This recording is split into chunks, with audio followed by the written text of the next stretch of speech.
اس میں ساری کیفیات کو ملحوظ رکھنا ممکن نہیں ہوتا، لیکن جب آپ عام حالات میں ہوں تو فاقیموا الصلاۃ، پھر آپ اسی طرح سے نماز قائم کریں۔ ان الصلاۃ کانت علی المؤمنین کتابا موقوتا، بے شک جو نماز مومنوں پر فرض کی گئی ہے وہ فرض کی گئی ہے مقررہ اوقات میں۔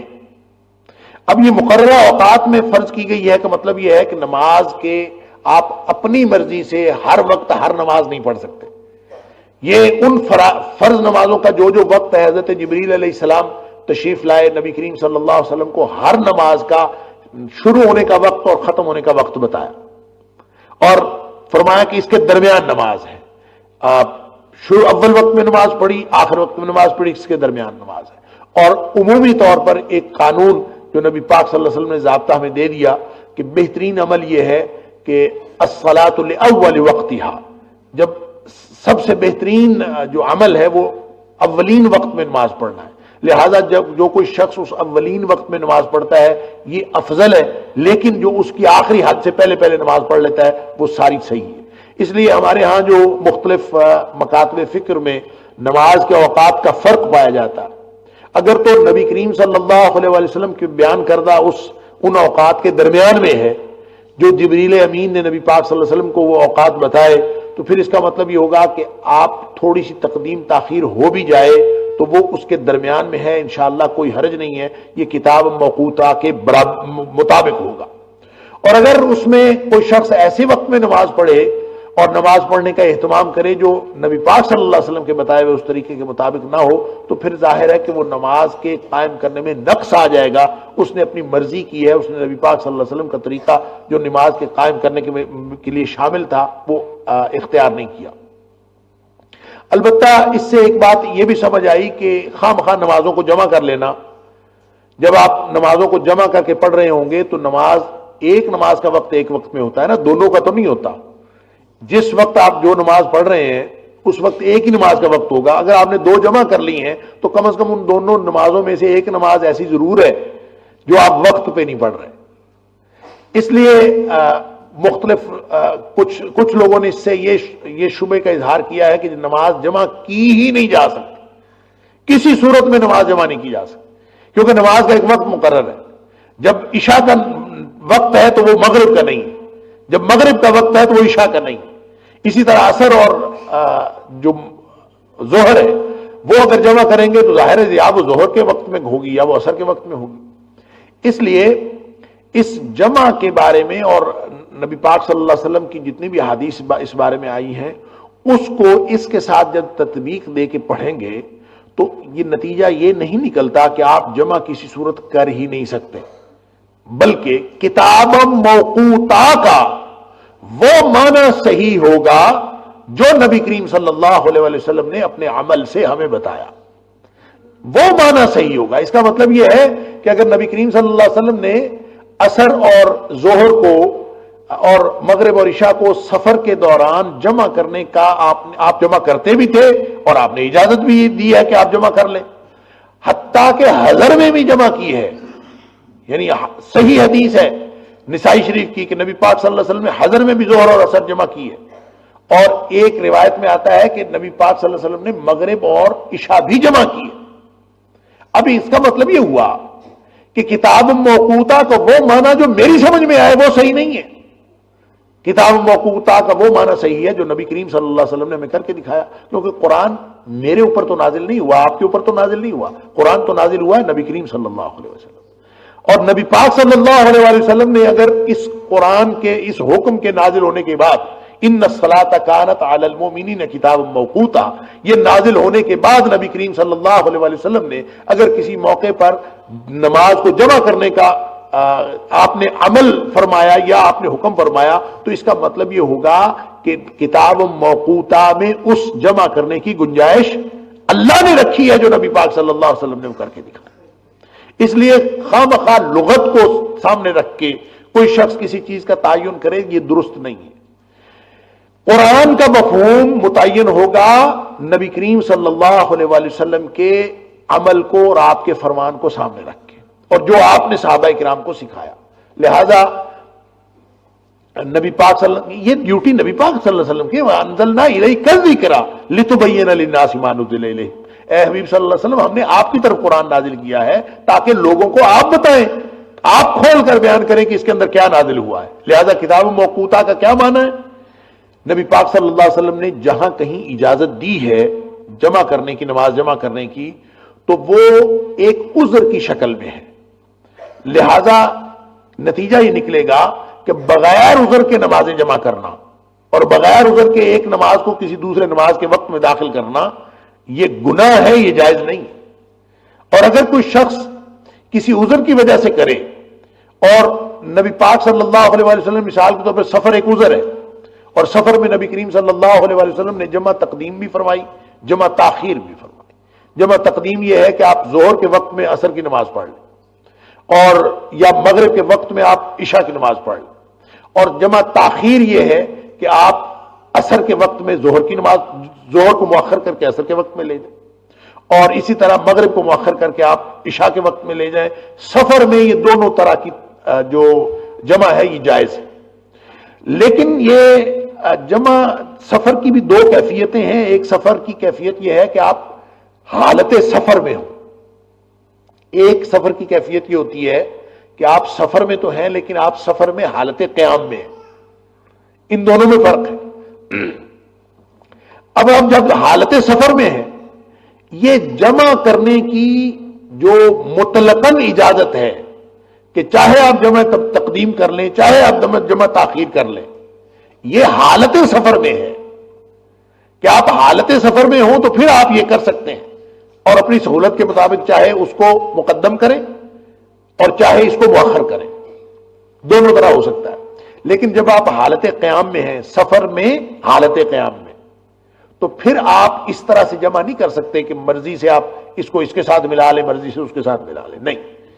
پھر بہتر یہ ہے کہ اپنے اپنے وقت میں نماز پڑھیں، جو وقت ہے نماز کا اسی وقت پڑھیں اور ان کو جمع نہ کریں۔ اور پھر بھی اگر کسی وجہ سے جمع کرنی مقصود ہو تو پھر اس کا طریقہ یہ نہیں ہے کہ آپ کسی کو مطلقاً جمع تقدیم کر لیں یا مطلقاً جمع تاخیر کریں، بلکہ یہ ہو سکتا ہے ایک کو مؤخر کر لیں، دوسرے کو مقدم کر لیں، اور پھر کسی درمیانی وقت میں آپ نماز پڑھ لیں۔ تو یہ طریقہ کار صحابہ کرام سے بھی یہ ثابت ہے۔ نبی کریم صلی اللہ علیہ وسلم نے بھی جب کبھی کسی اہم امور کی وجہ سے کوئی یعنی نماز مؤخر کرنا پڑی ہے تو ایسے ہی ہوا ہے کہ مغرب مؤخر ہوئی ہے اور عشاء مقدم ہو کے درمیان میں کسی وقت میں نماز پڑھ لی جائے۔ وہ بھی وقت ایسے نہیں ہو سکتا جس کو کہتے ہیں جمع صوری، کہ صرف ظاہری طور پر جمع ہو لیکن ظہر اپنے وقت میں ہو، عصر اپنے وقت میں ہو، ظاہری طور پر جمع ہو لیکن مغرب اپنے وقت میں ہو، عشاء اپنے وقت میں ہو، یعنی بالکل at the neck of the time. آپ کو پتا ہے کہ 6:40 پہ اگر عشاء ہو رہی ہے تو آپ 6:35 پر مغرب پڑھیں، اور جو ہی عشاء کا وقت شروع ہو تو پھر آپ عشاء پڑھیں۔ یہ اس طرح سے پریکٹیکلی پاسبل نہیں، لہذا جب کبھی بھی آپ جمع کریں گے تو وہ کبھی ادھر ہو سکتی ہے، یعنی آپ درمیانہ وقت اگر مقرر کریں گے بھی تو وہ مغرب کے وقت میں بھی ہو سکتا ہے، وہ عشاء کے وقت میں بھی ہو سکتا ہے، لیکن یہ نبی کریم صلی اللہ علیہ وآلہ وسلم کی طرف سے دی گئی اجازت ہے، اور وہ کتاب موقوتا کے تصور کے اندر شامل ہے۔ آپ اس کو یہ نہیں کہہ سکتے کہ وہ کتاب موقوتا کے حکم کے خلاف ہے۔ لہذا نبی کریم صلی اللہ علیہ وسلم سے جو چیز ثابت ہو گئی وہ مفہوم کتاب موقوتا کے مفہوم کے اندر شامل ہوگا۔ اور اگر یعنی کوئی عذر نہ ہو اور انسان پوری اپنی نارمل روٹین میں اطمینان کی زندگی گزار رہا ہے، فاقیم الصلاۃ،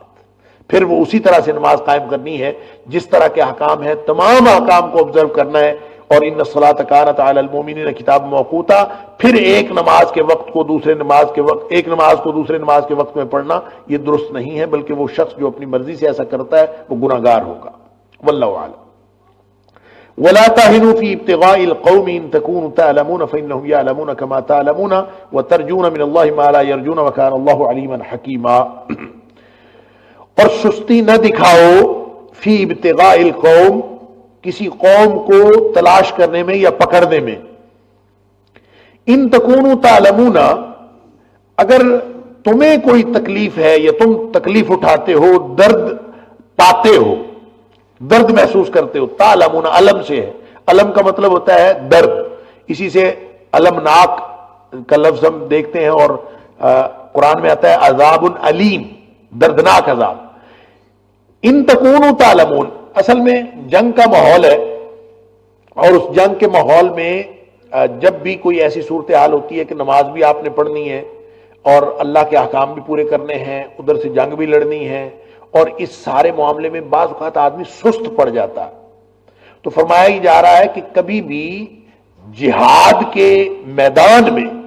کبھی سستی نہیں دکھانی. ہے تو تکلیف کا کام، درد تو ہوتی ہے، تکلیف تو ہوتی ہے، بے آرامی تو ہوتی ہے، لیکن سستی نہیں دکھانی. ولا تہنوا فی ابتغاء القوم، کہ ایسے نہیں ہے کہ نماز پڑھتے پڑھتے آپ بالکل لیتھارجک ہو کے بیٹھ جاؤ، نہیں اب تو نماز پڑھ لی ہے اللہ توبہ کرنے بیٹھ جاؤ وہاں. نہیں، جب جہاد کے میدان میں ہو تو اس وقت لڑنا ہے، سستی نہیں دکھانی، نماز بھی پڑھنی ہے اور نکلنا بھی ہے. ولا تہنوا فی ابتغاء القوم، ایسا نہیں ہے کہ نماز کی وجہ سے تم ادھر اپنے جہاد کی جو ڈیوٹیز ہیں اس سے تم غافل ہو جاؤ، یہ نہیں ہو سکتا. ولا تہنوا، سستی نہ دکھاؤ، فی ابتغاء القوم، کسی بھی قوم کی تلاش میں یا اس کا پیچھا کرنے میں. ان تکونوا تعلمون، اگر تمہیں تکلیف ہوتی ہے نا، اب لڑائی لڑنے میں تکلیف تو ہوتی ہے، اور فإنهم يعلمون كما تعلمون، تو دیکھو تم میدان جنگ میں ہو تو وہ بھی تو میدان جنگ میں ہے. تمہیں کوئی تکلیف ہو رہی ہے یا بے آرامی ہو رہی ہے یا درد پہنچ رہا ہے تو ان کو بھی تو پہنچ رہا ہے نا. جب دو فوجیں آپس میں لڑ رہی ہیں تو دونوں ہی تکلیف میں ہیں. تمہیں ایک ایج حاصل ہے، یعنی ایک تو یہ ہے کہ تمہارے لیے یہ بات حوصلہ افزا ہے کہ صرف تم تکلیف میں مبتلا نہیں ہو، وہ بھی ہیں. لیکن اصل حوصلہ افزائی یہ ہے وَتَرْجُونَ مِنَ اللَّهِ مَا لَا يَرْجُونَ، مصیبت وہ بھی جھیل رہے ہیں، مصیبت تم بھی جھیل رہے ہو، لیکن جو امید اجر کی تمہیں ہے اللہ سے وہ ان کو نہیں ہے. وہ باوجود اس بات کے کہ ان کے پاس کوئی اجر کی توقع نہیں ہے پھر بھی وہ تکلیف جھیل رہے ہیں. تو تمہارے پاس تو یہ ایکسٹرا ایک اللہ تعالیٰ کی طرف سے انعام ہے. وَتَرْجُونَ مِنَ اللَّهِ مَا لَا يَرْجُونَ، تم اللہ سے وہ امید رکھتے ہو جو وہ نہیں رکھتے. وَكَانَ اللَّهُ عَلِيمًا حَكِيمًا، اور اللہ تعالیٰ ہر چیز کا علم رکھنے والا ہے اور اللہ تعالیٰ بہت حکمتوں والا ہے. اس لیے یہاں پہ تاکید کی جا رہی ہے کہ جنگ کے ماحول میں یا کسی بھی طرح کی اپنے جو جسمانی جو مشقت کے ماحول میں سستی نہیں دکھانی، اور صرف اس وجہ سے کہ میں بہت تھک گیا ہوں، میں اس وقت بہت فٹیگ ہو گئی ہے اور میرا اس وقت جسم کمزور پڑ گیا ہے، سستی نہیں دکھانی، بلکہ اس وقت اپنی پوری قوتوں کا اور پوری ایکٹیویٹی کا اور پوری چستی کے ساتھ اظہار کرنا ہے. اور یہ بات انسان یعنی اہل ایمان کو اور مجاہدین کو حوصلہ دینے کے لیے کہی گئی کہ ایک تو لڑائی ہے ایک دوسرے کے خلاف، وہ جو جذبہ ہے وہ تو ہے ہی کہ وہ بھی لڑ رہے ہیں تو ہمیں بھی لڑنا ہے، اور دوسرا اصل جذبہ یہ ہے کہ اللہ تعالیٰ سے جو تمہیں اجر کی توقع ہے وہ ان کو نہیں، اور اللہ تعالیٰ سے جو اجر کی توقع ہے وہ تو یہ تمہارے جذبے کو ویسے ہی مہمیز دے گی، اور انشاءاللہ تم اور زیادہ محنت سے لڑو گے. اِنَّا أَنزَلْنَا إِلَيْكَ الْكِتَابَ بِالْحَقِّ لِتَحْكُمَ بَيْنَ النَّاسِ بِمَا أَرَاكَ اللَّهُ وَلَا تَكُن لِّلْخَائِنِينَ خَصِيمًا، بے شک ہم نے نازل کیا ہے آپ کی طرف کتاب کو اے حبیب صلی اللہ علیہ وسلم بالحق، حق کے ساتھ، ٹھیک ٹھیک نازل کیا ہے. لِتَحْكُمَ بَيْنَ النَّاسِ، تاکہ آپ فیصلہ کریں لوگوں کے درمیان، بِمَا أَرَاكَ اللَّهُ، اس چیز کے ذریعے سے جو اللہ نے آپ کو بتایا ہے، فیصلہ اس کے ساتھ کیا کرے. بِمَا أَرَاكَ اللَّهُ، جو چیز اللہ نے آپ کو دکھائی ہے، جس کا اللہ نے آپ کو شناسا بنایا ہے،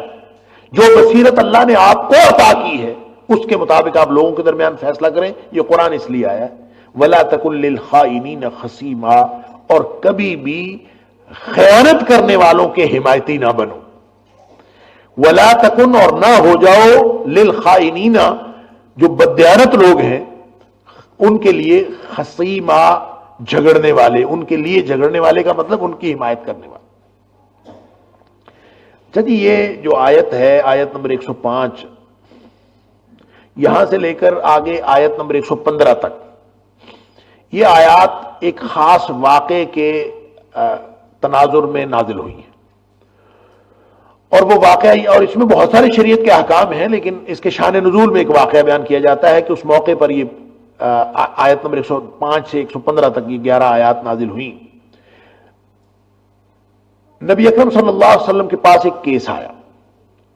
اور وہ کیس تھا چوری کا، کہ کسی کی زیرہ چوری ہوئی تھی اور الزام تھا کسی یہودی پر، اور یہودی کے گھر کے سامنے سے وہ زیرہ ملی تھی تو یا اس کے گھر سے ملی تھی۔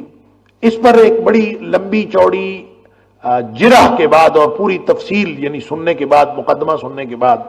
نبی کریم صلی اللہ علیہ وآلہ وسلم کو بھی یہ لگا کہ یہ جو یہودی ہے وہ چور ہے۔ ظاہر شواہد ایسے تھے اور جو لوگ گواہوں کی صورت میں آ کے پیش ہوئے، جن لوگوں نے مقدمہ پیش کیا، جن لوگوں نے وہ ساری تفصیلات بتائیں،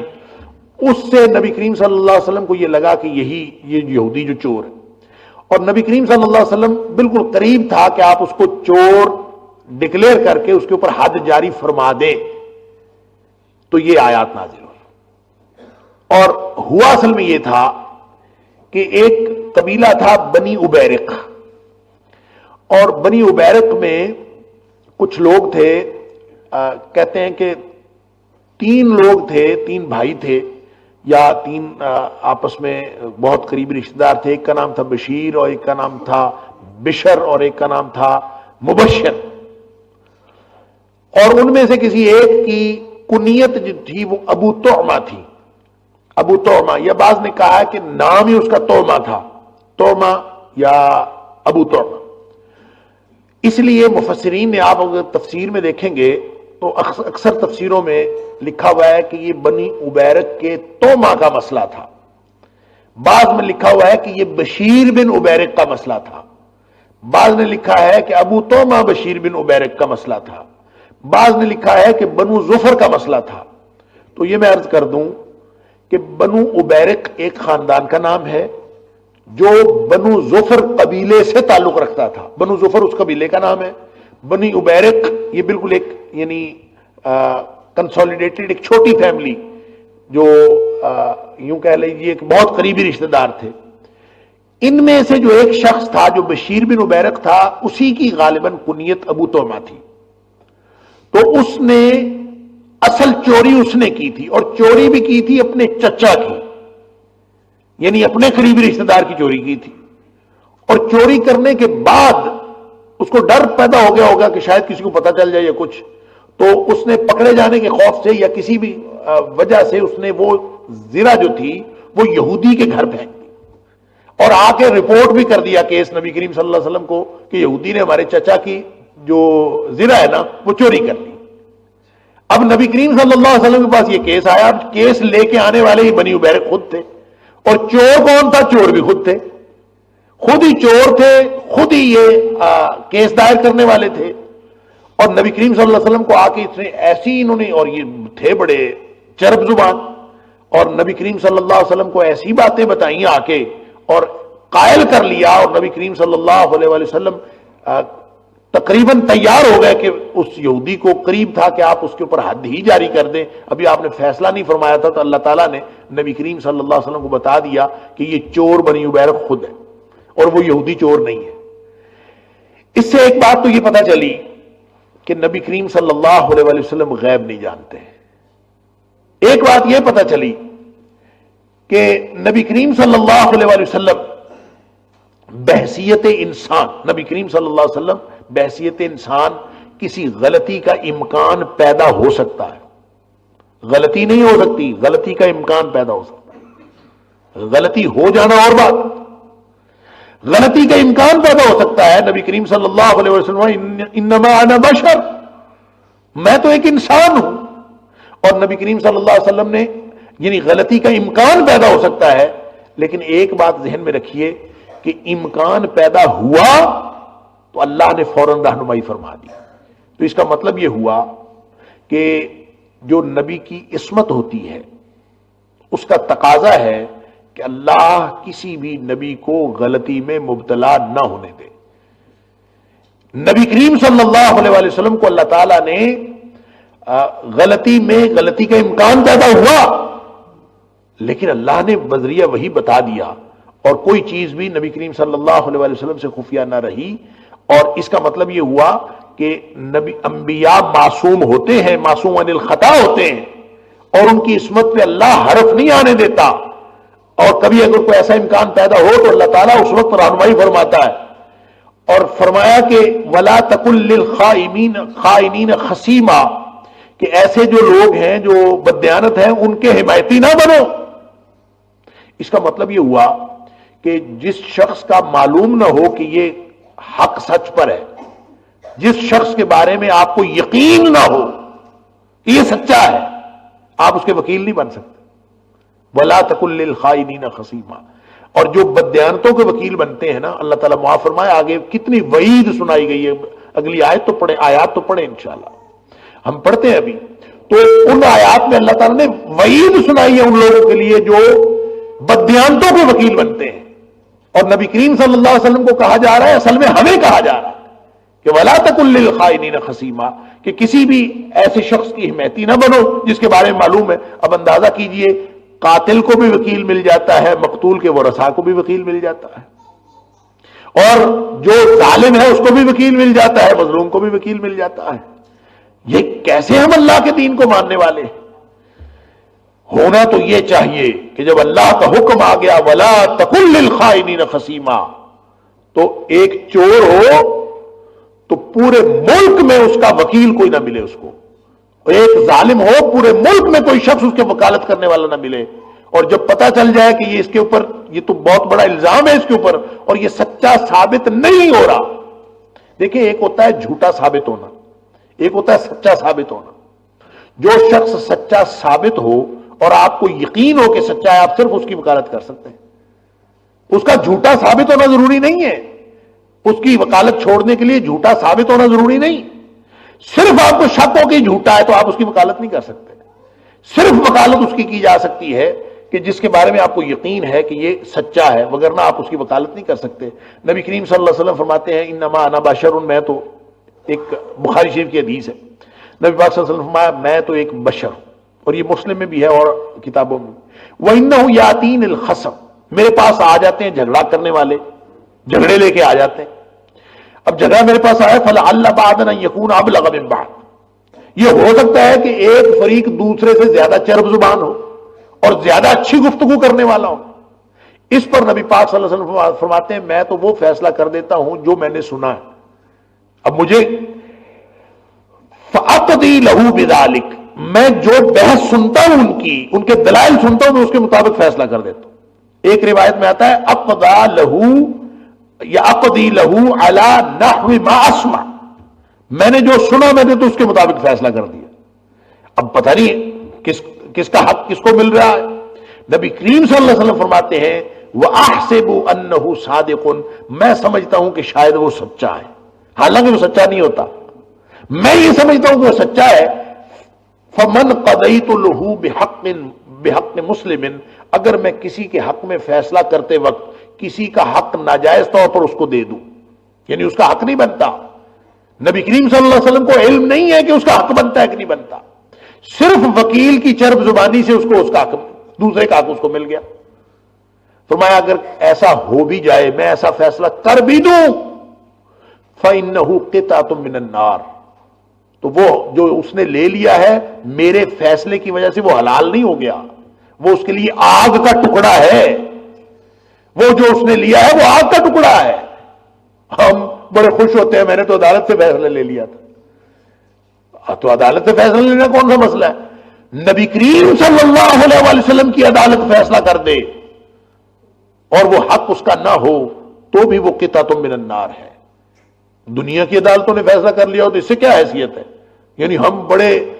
پنچایت میں بڑے دھڑلے سے کہتے ہیں کہ جناب اس میں تو میں نے عدالت سے فیصلہ لیا ہوا ہے، اور عدالت نہیں ہے فیصلہ، عدالت کیا فیصلہ کرتی ہے؟ اگر فیصلہ غلط ہے،